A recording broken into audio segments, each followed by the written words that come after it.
you have to keep going until you've made every single effort you can and it wasn't successful. And then even then you try again because right. what are you going to do? There is no plan B. Right. Yeah. I said that when I started working with one of the coaches that I worked with years ago, and I had to fill out this long form about what I wanted, et cetera, et cetera. And the last question was, what are you going to do? What are you going to do when it looks like none of this is working? And I literally like, well, I don't understand the question. What do you mean? What do you do? You keep trying until it does work, until you do figure it out. Yeah. Until you There's all kinds of sayings out there about how each experience you grow, and failure is not a failure. It's just another way to point you in a direction. So this is just another direction I need to look at. Hello, I'm Erin Marcus, founder and CEO of Conquer Your Business, and I want to welcome you to Ready Yet?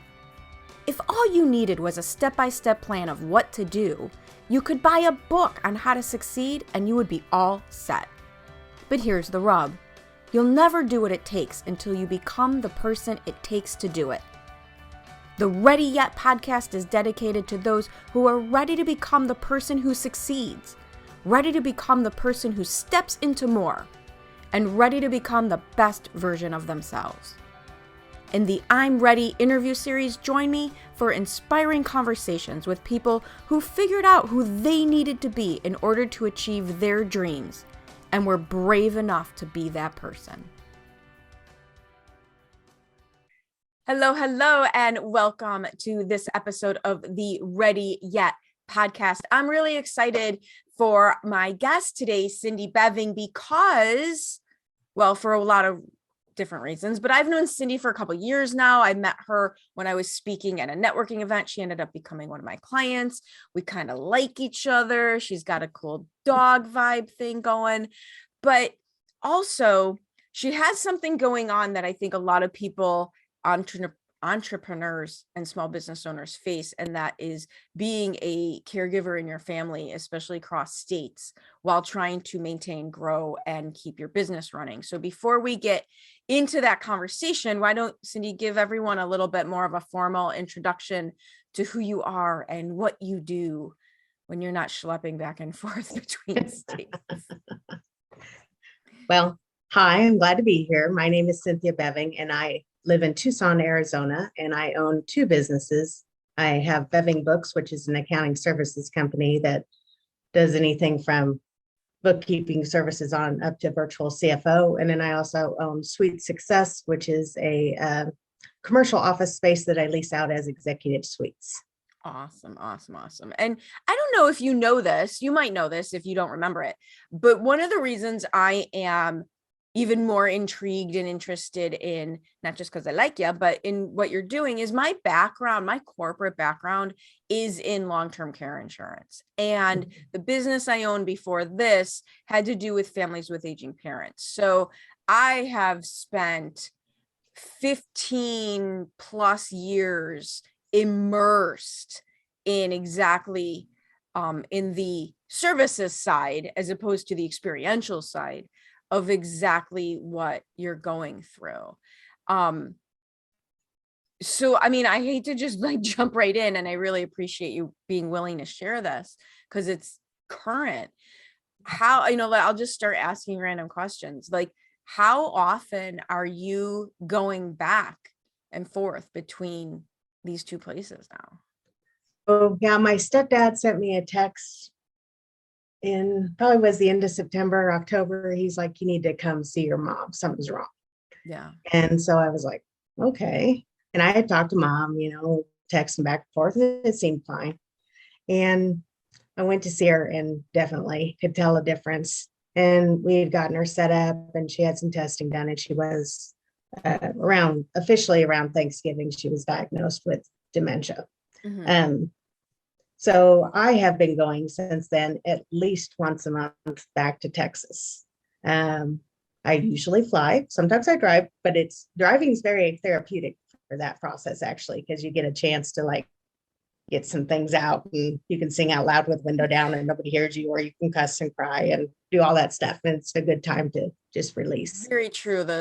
You're truly alone Yeah. for a period of time, which doesn't really happen that often. No, if you do it on the plane, people don't want to sit by you. So Exactly. People start to, by the time you land, there's somebody Yeah. waiting to receive you on the other end that you hadn't Yep. planned Something on. wrong Very with that lady. true. Very true. Very No, true. so I've been trying to go back for like major appointments, but that's hard to schedule because sometimes, the doctor's office will call Right. or they'll say, we have an opening, can you come? And yeah, you want to be there, or you want them to, I don't want them not to go to an appointment Right. because I'm there. And so my initial thought was, I'm going to get them to move to Arizona. That'll I be remember easy. that. I remember that. It seemed like a good idea at the time. Yeah, it didn't go over very well, like a concrete block and water kind of thing. So Dad said, absolutely no way, he's not leaving. So now it's up to me to kind of Well, go and I back. think there's something to that. I think one of the things I remember, one of the things that happens as we get older to the point where we now need assistance is people, it's not like children. Children don't know any different from their circumstances. They've never had other circumstances. Adults is, you get people in their 70s, 80s, 90s. They've been in charge of their own lives for decades, and it does not go over well, even with the best interest in mind, for someone to suddenly start attempting to make decisions. No, very true. Very true. I ran into that right away. And I kind of thought maybe because, he reached out for me to help and, I need you here. So I thought maybe he would agree to be closer so I could help him more often. But that as of right now, that's not the case. So right now I'm going to go. And there's additional layers of fear. They know where they are. They know their Yeah. I say this about I tease my mom, but it's also a little tongue in cheek, but it's also true. When I go to visit her in Florida and I will be going there in the next couple of weeks, I tell her, I don't know if I should be scared you guys are down here on your own or impressed that you're still alive. Like, but they have their patterns in their known environment, and that's what allows them to actually still do the things. Yeah. So before COVID, my mom had been set to go to Vietnam. She had signed up with this big group, and of course it got canceled because of COVID. Mm-hmm. But now they're getting ready to do the trip again. So my dad had sent a text, and do you think we should go? And I'm thinking back, or let her go. And I'm thinking back to when my dad had cancer and he was treatment, he felt better and he went hunting. And my stepmom was like, no. But he went. I mean, why would you stop living? And I said, I don't think we can really stop her until she proves that she can't. Right. And as long as somebody going with her knows. Right. As long as she has the support that she needs. And it's not, I have the same approach to life. You cannot live in abject fear. And we all hear those cliches about you never regret the things you do. You regret the things you didn't do. Yep. And how do you tell somebody who has limited time to not have the experiences that they wanted to have? And you just account for them and be as safe as you can. Yes. No, I agree with that. I think, like I said, until she proves she can't do it, absolutely cannot, then I don't see a reason to tell her that she can't do it. So. Right. It might not go over that well anyway. Exactly. Like it would matter anyway. Right. Exactly. So talk to me about the business aspect of this. I'm a person who believes, the universe works for us. What have you figured out to your benefit by having to have this situation? There's been a couple of things. I found out that one person who does some work for me is like a godsend, and I can't ever let them go. So team, yes, you have to have somebody who can represent you if need be in that certain location. And another thing is I've taken the opportunity to, like, I've been advertising down there in my business. So I'm a member of eWomen. So I've looked up when their meetings are, and I've I'm a member of BNI, so I've looked up chapters that I can visit while I'm there. And might as well, as long as I'm there, if I have some free time, I might as well go do some Right. business And I networking. absolutely love that, because one, it's good for your business, right? I mean, it's good for your business anyway. Two, if you're going to be there more frequently, or if you're going to be there extended time, since we know they're not coming to you, right? Why wouldn't you add some activities into your schedule as a caregiver? Yeah. Right? That allow you some normalcy, so that when you're with your family, you can be present with your family and not worried about, right? It still lets you know that you're moving forward as a responsible, driven business owner, Yeah. while And still, it is kind of a reset button for you too, because you're not all consumed with what appointments do we have today? What do we need to get lined up that she has to get done before something? It's more of a, yeah, like you said, normalcy. You get back, you get to spend that hour or 2 hours or whatever it is, kind of like you would spend a normal day. and you get to write off the trip. Yeah, that's a bonus. and you get to pay for the trip through your business pre-tax. Yep. Yes. Right. Exactly. And I will say, on the real estate side, I've even kind of, because we've talked for a long time about expanding, but I've kind of looked around to see, like, oh, if I had to like permanently be here for a period of time, like 6 months or something at some point, where would I office? Right. Would I do the same thing I do here? I mean, I've kind of taken that opportunity on that too. So I hope you're enjoying this episode of the Ready Yet podcast. I know I really enjoy having conversations about who you need to be in order to reach new heights. As founder and CEO of Conquer Your Business, I work with my clients at the intersection where what they need to do to succeed meets who they need to be to do it. If you would like to have a conversation about your business, please reach out to me at erin@conqueryourbusiness.com.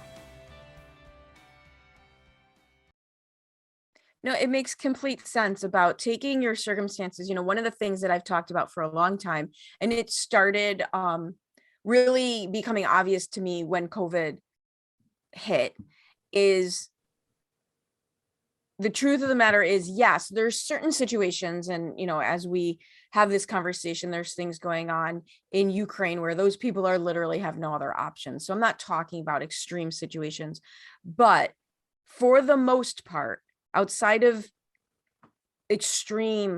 horrible extreme situations, the circumstances don't dictate the outcome, the person does. yeah. And you're proving that, because nobody would fault you. I guess this is a good point. Nobody would fault you for stopping, but who would that actually serve?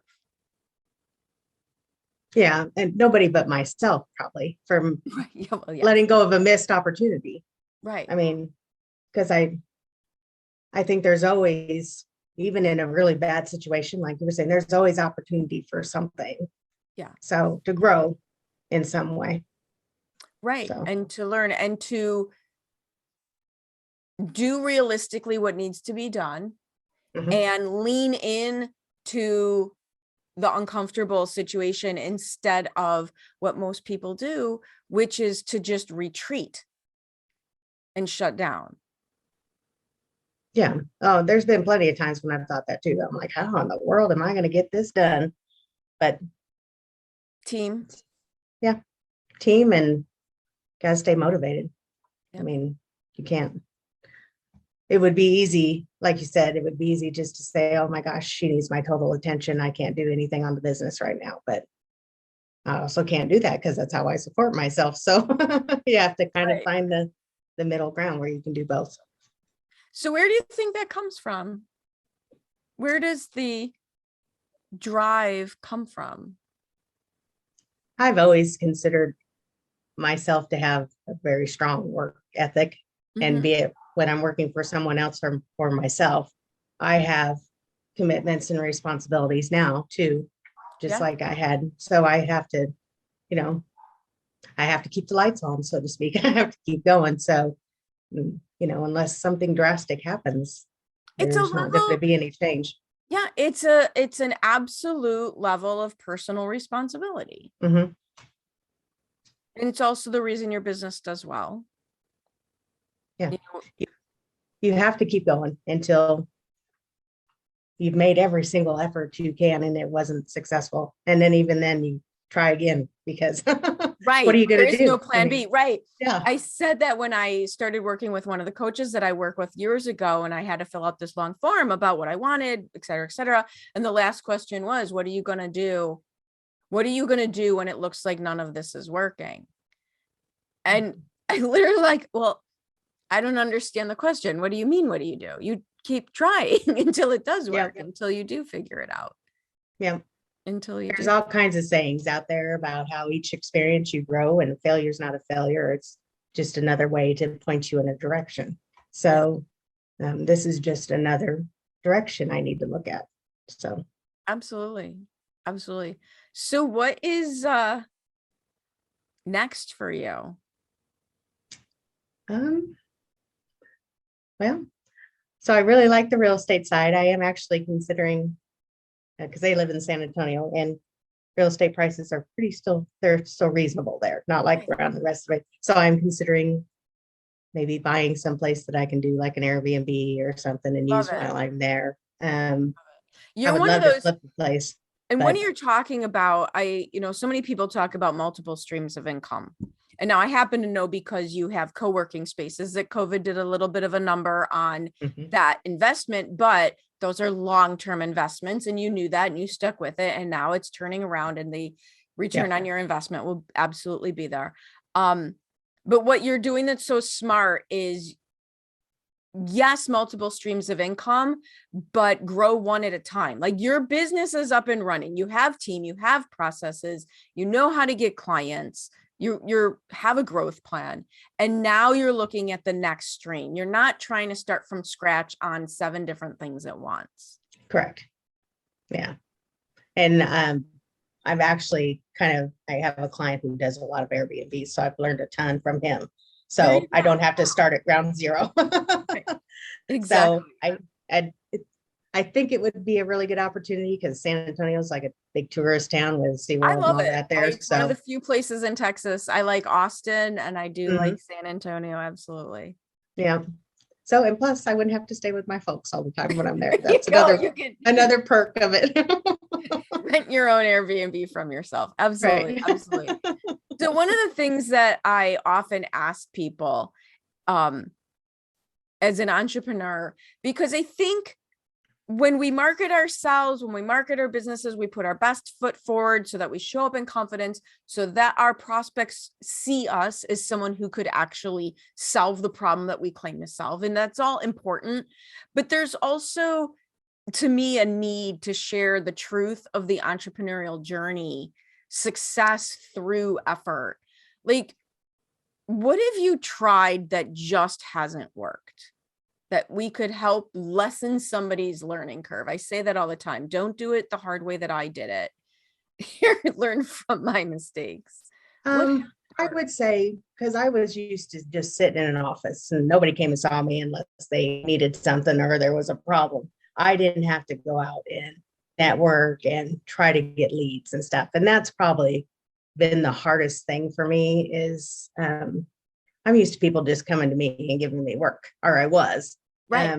But that's been the hardest thing that I actually have to go out there and represent myself Find and the represent work my company and yeah, ask people to, do business with me. to do the So thing. yeah, and I struggled a long time if they didn't say no, or if they didn't say yes right in the beginning, I was like, oh, I can't ever go there again. But Mm, that was a hard lesson to learn that yes, you can go. Maybe they said no because it wasn't quite the right time for them. Not no, no, no, maybe later. No. no, maybe later. And truthfully, no, but here's someone else who's a yes. Yeah. I've Yeah. gotten amazing referrals from people who said no to me Yes. because it wasn't the right fit. This Yeah. business, my last business, for whatever reason, it wasn't the right fit, but we had such a great connection conversation. Yeah, I love that. And what you said is such a true point. It's one of the things I find that trips people up so much, especially when they come from success at a job, success in corporate. It doesn't matter how big and fancy and autonomous your job was. I mean, I was a senior vice president. All the autonomy in the world. However, when you have a job in a company, the work comes to you, right? The work shows up. Yep. You don't have to go out looking for it. It's there No. every day when you come in. And right, you don't have to create it. You don't have to organize it. There's an accountability to that, as well as a directive on what you need to do, because the person who comes after you is waiting for their piece of the puzzle so they can do their job. And it's a very, very big thing that trips people up. So and just don't take it personally. So a no is not a no to you personally. It's a no to what you're presenting at that time. And then, like I said before, it doesn't mean no forever. And but have you found one of the things that I have found is, as my business has grown and now I have a team, and it's not Erin the solopreneur, but it's Conquer Your Business, the business, the no's don't have the impact on my feelings that they used to have. Yeah, no, I agree with that. As you grow, that lessons and lessons. You just said it, starting out, it can be a little difficult. You're like, oh my gosh, I've never been told no so many times in my life. Right? But it does, it lessens. And it's not, I think it's because, as you grow, of course, your revenue is growing as well, and you're not as dependent on that. It's not like, oh, I need that person. They said, yeah. It really is. I have found such a chicken and an egg problem. You need the client in order to grow. But if you're attached to needing the client, you can't get the client, and you can't hire the team without the cash flow, but you're upset about the process if you don't have the team. I mean, it's, it's a vicious circle you can't get out. Not for the faint of heart, but if it was easy, everyone would be doing it. That's right. That's right. Awesome. No, definitely. So you work nationwide, yes? I do. Yes. Even though you are doing a good job in your physical locations of yes. I currently have clients in Florida, Texas, Nevada, and Arizona. Nice. Nice. So if someone wants to continue this conversation with you, because you also not just work with entrepreneurs, you have other, like a nonprofit niche. Yes, I do a lot of nonprofit formation. So I do the forms 1023 for you, filing with the IRS. I work with a new business. I'm a member of Startup Tucson mentoring program for new businesses. So I kind of cover the whole spectrum. I work with larger companies on like virtual comptroller, CFO services. So awesome. So if someone wants to continue this conversation with you, what is the best way to get a hold of you? The best way to get a hold of me is to text me at 520-689-6005, or you can email me at Cindy, CINDY, at bevingbooks.com. Awesome. And all of your links will be in our show notes. I invite people to absolutely reach out. I know how your company runs and how good you are at your job and how much you guys care about making sure everyone is just taken care of. So thanks for sharing your story with me, because I think there's a lot of people out there who are in that situation and need to know that it can happen, right? It can be. Yeah. And if anybody has any questions about that too, they can feel free to email me. That's how you get different ideas. You bounce somebody asks you a question, you're like, oh, wait a minute, but that made me think of this. So maybe if I say it to them this way, I can get them to move to Arizona. Yeah, that's right. So if anyone has some really good insights on how to get your aging parents to listen to you, we welcome all of those as well. We do. We welcome them all. Yes. Awesome. Thank you so much for sharing your story with me. Thank you, Erin. Thank you so much for joining me on the Ready Yet podcast. I get so motivated by the amazing accomplishments of the remarkable people I meet, and I'm excited to be able to share some of their stories with you. You can find more episodes of Ready Yet at your favorite source for podcasts or at conqueryourbusiness.com. And if you've already decided that you are ready to become the person you need to be to achieve your big goals, feel free to reach out to find out how I can support you in your efforts, or check out the Work with Erin page on the Conquer Your Business website. I also invite you to share this podcast with anyone you know who loves to learn and be inspired. And if you're so inclined, I'd be absolutely grateful for any reviews you'd like to share as well. Thanks again for joining me. This has been Erin Marcus, hopefully inspiring and helping you to go conquer your big dreams.